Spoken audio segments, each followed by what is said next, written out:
voltando à nossa apresentação.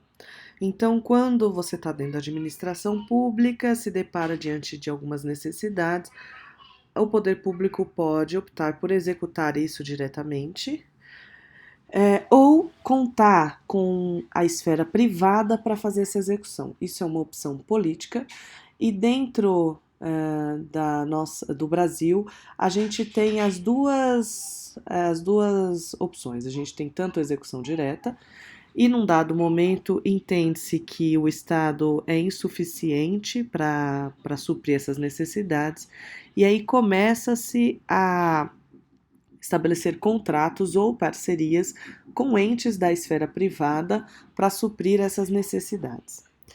Então, você tem duas maneiras de administração pública se aliar com entes da esfera privada para a execução dessas necessidades. Uma delas é o contrato administrativo e a outra maneira é as parcerias. Então, contrato administrativo. O que é o contrato administrativo? O contrato é um acordo de vontades entre partes com interesses opostos. Então, de um lado eu tenho a administração pública, que o interesse é o interesse público, e de outro lado eu tenho o particular, que o interesse é o lucro. Então, eu vou contratar alguém para fornecer café para os órgãos públicos.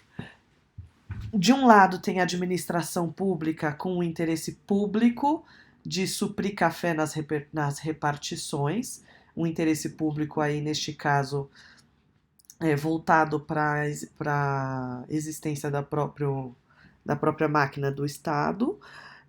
E de outro lado a gente tem um particular que, por exemplo, vive de fornecer esses suprimentos com fins lucrativos, então com vistas ao lucro, que fazem um contrato para esse fornecimento. Essa contratação ela é regulamentada pela Lei 8666. Então, quando a administração pública vai escolher de qual é o particular que ela vai comprar o café, ela vai abrir uma licitação. Essa licitação vai ter princípio da publicidade, então os atos terão que ser públicos. Vai ter contraditório, então se algum licitante for prejudicado, ele vai ter oportunidade de defesa de fala. Então a gente tem a Lei 8666 e depois algumas outras, a Lei do Pregão, que vai trazer toda a regulamentação de como vai acontecer esses contratos administrativos, justamente para tentar preservar o princípio da moralidade, o princípio da impessoalidade. De outro lado, a gente tem uma outra forma de da administração pública contar com os entes privados para a execução das suas necessidades. Essa forma é a parceria pública. E quando eu falo parceria pública, eu não estou falando das PPPs, parceria público-privada. As PPPs são uma forma de contrato administrativo, é lá com um ente que visa lucro. Aqui a parceria pública não. Ela é com um ente da esfera privada, essa é a principal diferença. E esse acordo de vontade entre ente público e ente privado, aqui ambas as partes têm um interesse comum, que é o interesse público. Por quê? Porque a administração pública vai fazer um acordo de vontade com um ente que não tem como fim o lucro. E aqui que entra a figura das organizações da sociedade civil. Tudo bem? Até então, essas parcerias, elas não tinham uma lei própria.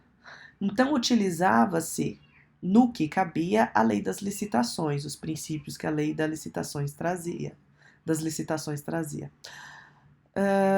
O problema é que a lei das licitações, a 8666, é muito direcionada às licitações em si, e aí acaba ficando, em alguns pontos, muito distante da realidade das parcerias. E aí cada ente da federação, ao firmar suas parcerias, acabava utilizando regras próprias. Lógico que sempre obedecendo aos princípios que já existiam, legalidade, impessoalidade, contraditório, moralidade, eficiência, mas cada um à sua maneira. E aí, então, em 2014, a gente ganha a Lei 13.019, conhecida como Marco Regulatório das Organizações da Sociedade Civil, MIROSC. Então, a primeira coisa que a gente precisa saber é que a Lei 13.019, o MIROSC, ele é uma lei federal. O que isso significa? Significa que é aplicada para todo o território nacional, para qualquer parceria pública que for firmada em todo o território nacional. Seja parceria firmada pela União, seja parceria firmada pelos estados, sejam parcerias firmadas pelos municípios, seja pela Secretaria da Assistência, seja pela Secretaria da Educação, seja pela Secretaria da Saúde. O marco regulatório vai ter que ser obedecido por todas essas parcerias. O marco regulatório vai trazer nele diversas regras para privilegiar aqueles princípios que a gente conversou. Mas isso não quer dizer que antes esses princípios já não eram respeitados, eles eram. O que agora ficou firmado é um modo mais objetivo do que significa cumprir aqueles princípios. Mas já existia legalidade, já existia contraditório, já existia ampla defesa, já existia moralidade.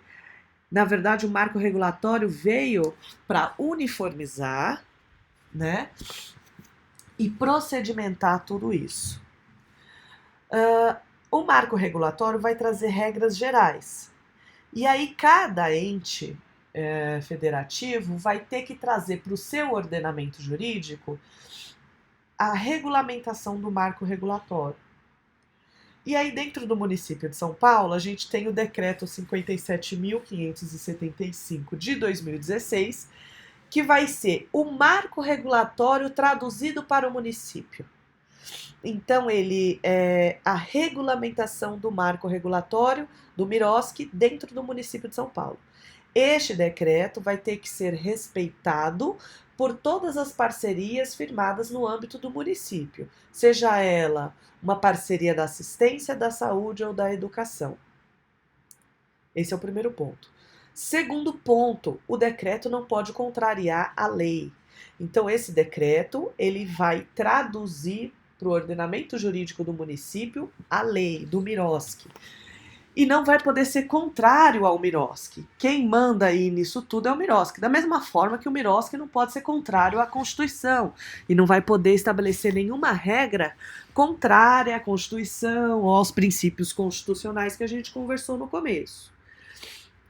E aí, mais especificamente, a gente tem também dentro do município de São Paulo a portaria da Secretaria de Assistência, a portaria 55, que vai falar, ok, dentro da assistência, os procedimentos para se cumprir as regras do marco regulatório são estes.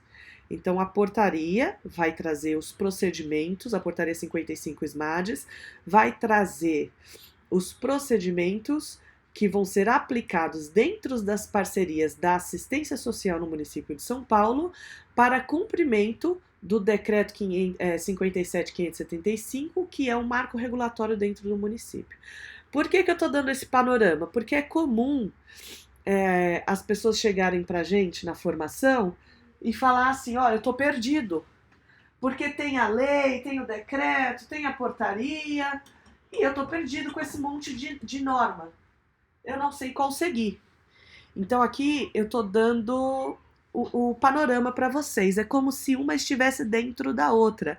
E conforme eu vou fechando, eu vou tornando ela mais específica, tá? Só que uma não contraria a outra e uma não fala diferente o que a outra está falando. Só que você vai ter um instrumento muito específico, como a portaria SMADES, e você vai ter um genérico que é a lei do marco regulatório.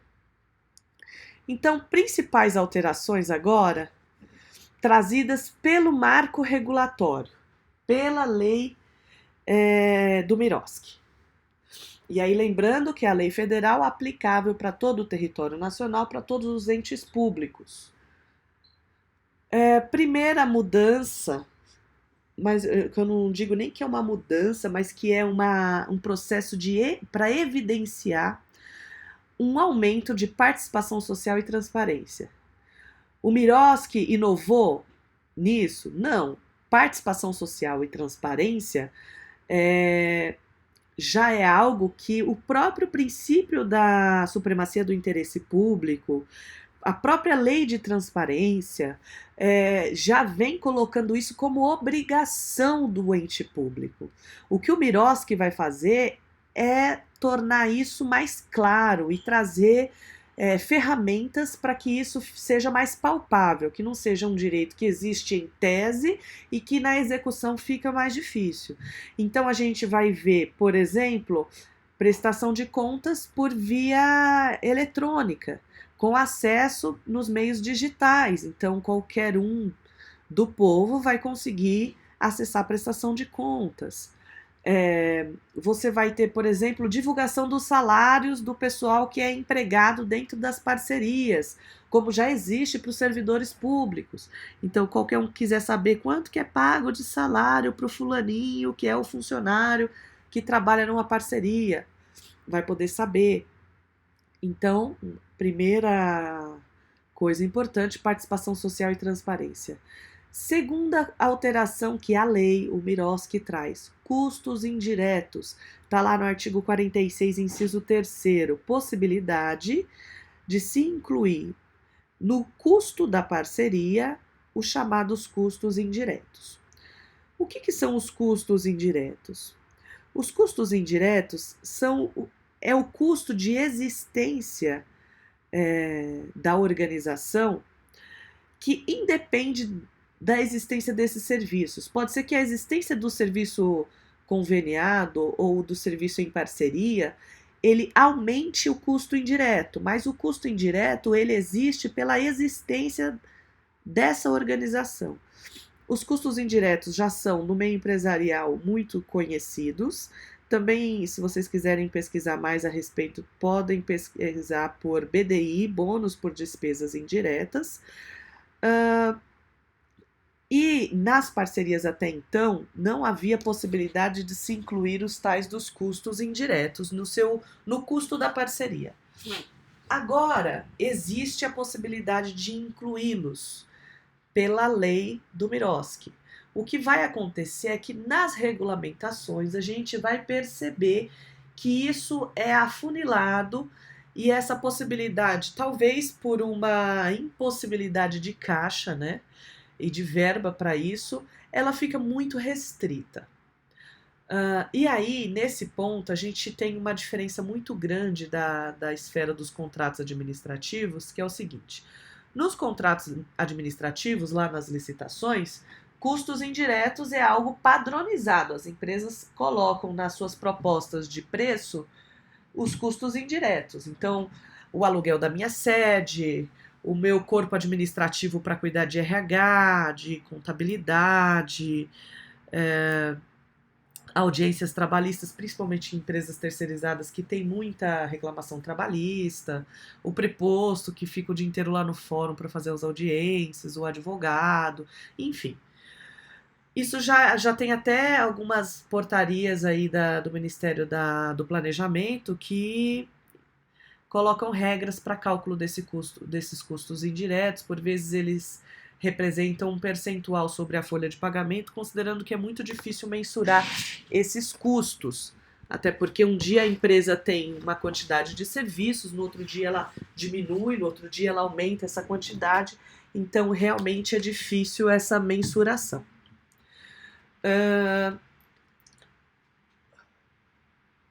Ocorre que, na esfera das parcerias, existe uma questão, primeiro, a questão de disponibilidade financeira de recursos, né? E segundo, existe uma questão que o ente parceiro, ele não vai ter, pelo conceito da parceria, o reembolso da totalidade das suas despesas com a parceria mesmo. Porque existe uma coisa chamada contrapartida, que ela não é obrigatória, mas ela existe. Então, a organização que vai executar uma parceria, ela oferece uma contrapartida. Então, o argumento de que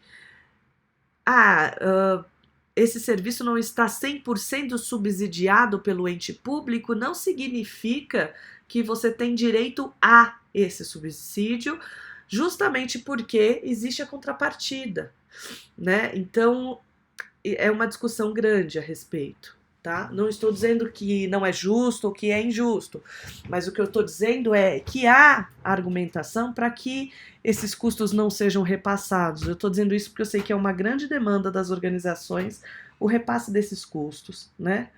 Mas, de repente, num outro cenário econômico, haja viabilidade desse repasse, né? Mas hoje, pelo cenário que está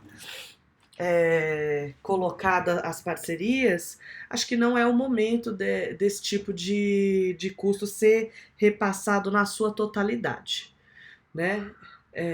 Mas quem sabe, pelo menos o Miroski trouxe a possibilidade de que esses custos sejam incluídos. Isso já é um passo importante. Outra alteração, criou uma figura importante aí chamado gestor da parceria.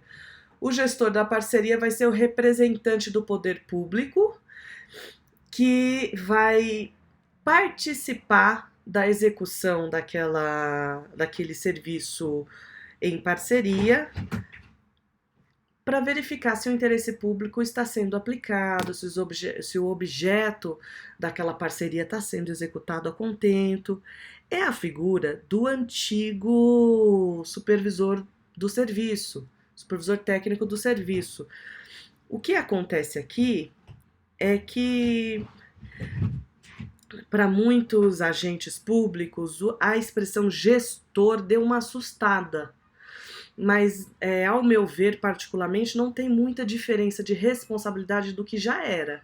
É que antes, como isso não estava posto de maneira expressa, muitos faziam a opção de não executar essa supervisão de determinada forma.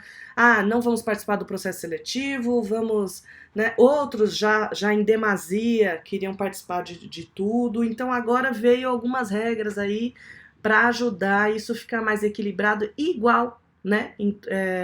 Tentar uniformizar.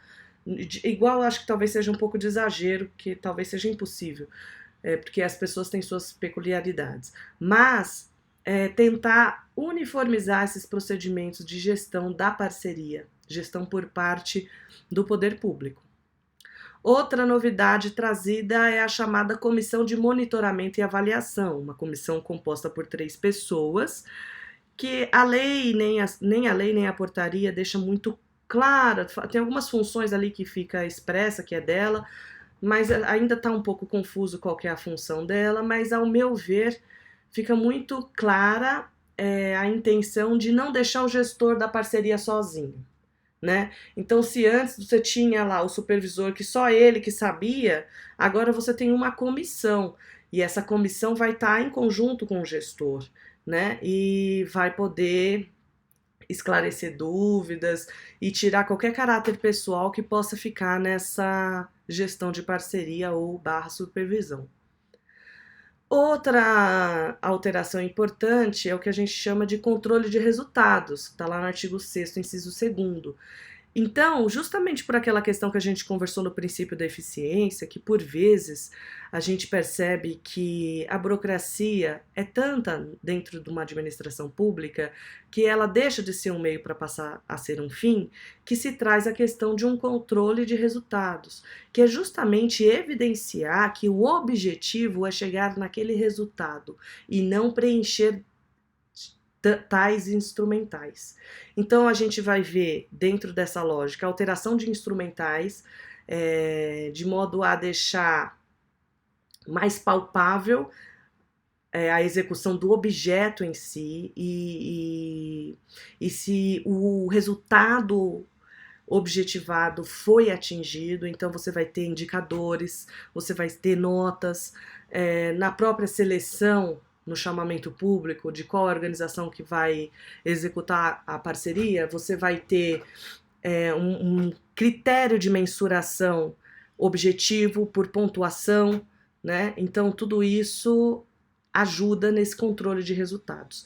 Isso é uma tendência para a administração pública, e eu digo uma tendência mundial, que vem muito da gestão da esfera privada, das empresas, né, de foco nos resultados, e trazendo um pouco disso para dentro da administração pública. É lógico que adequando as regras de como deve funcionar a administração pública, mas a ideia é essa, é focar no resultado. Então, às vezes, você tinha lá um convênio que estava com todos os instrumentais em dias, os números maravilhosos, mas aí você vai lá e começa a perceber que o usuário final, que deveria ser a principal preocupação daquele serviço, não era, infelizmente, né? Então, aqui a gente começa a colocar, esclarecer de maneira normativa que isto tem que mudar, e aí as regulamentações vão trazer maneiras muito objetivas mesmo disso tá pautado de uma outra forma, né? A colocação dos indicadores e das metas dos serviços, eu acho que é um grande passo para isso. A outra questão trazida pelo marco, lembrando que eu estou falando do marco, não estou falando das portarias, tá? Como regra geral, abre-se uma possibilidade de disputa de valor. Isso ainda não está sendo executado e talvez nem seja, né? Mas o marco abre essa possibilidade. Que possibilidade? Assim como acontece nas licitações, então, por exemplo, se eu abro um edital de chamamento para um determinado serviço, vão se candidatar as organizações A, B e C. Cada uma vai apresentar o seu demonstrativo de custeio para a execução daquela parceria. E, de repente, o valor pode ser um critério de escolha. Eu digo um critério porque, principalmente considerando políticas públicas, ele não pode ser o único critério, mas é um critério importante, né? E o marco regulatório abre essa possibilidade. Até o momento a gente não viu isso sendo executado dessa forma. Primeiro porque a gente está num momento muito inicial de implementação desse novo regime de regulamentação, então é muito difícil isso acontecer nesse momento. Segundo, que poderia acontecer, ao invés de uma economia, uma sobrecarga para o custo público dessas parcerias. E segundo, que talvez nesse começo fique muito confuso, e aí talvez, ao invés de ser positivo, seja negativo, e aí a gente comece a escolher qual vai ser a organização parceira simplesmente pelo valor, e isso poderia ter uma queda de qualidade. Isso tudo é uma leitura que eu estou fazendo, né? Lógico que não necessariamente corresponde à realidade, mas me parece bem plausível. E existe também agora no marco regulatório uma alteração na movimentação financeira dos recursos. Então, antes você tinha parcerias que, sei lá, a prestação de contas era anual. Você tinha parcerias que a prestação de contas era mensal, trimestral, cada uma com a regra diferente, com instrumentais diferentes. E agora, lógico que cada ente vai ter seus instrumentais específicos e etc., mas você vai ter uma uniformização de como vai se dar essa movimentação financeira dos recursos. E aí é aquilo, com possibilidade de participação social e maior transparência. E a ideia é justamente que a prestação de contas seja completa, eficiente e simplificada. Então a gente vai ver aí, por exemplo, a utilização do que a gente tem de disposição de meios eletrônicos, plataformas online, em que essas prestações de contas serão facilitadas.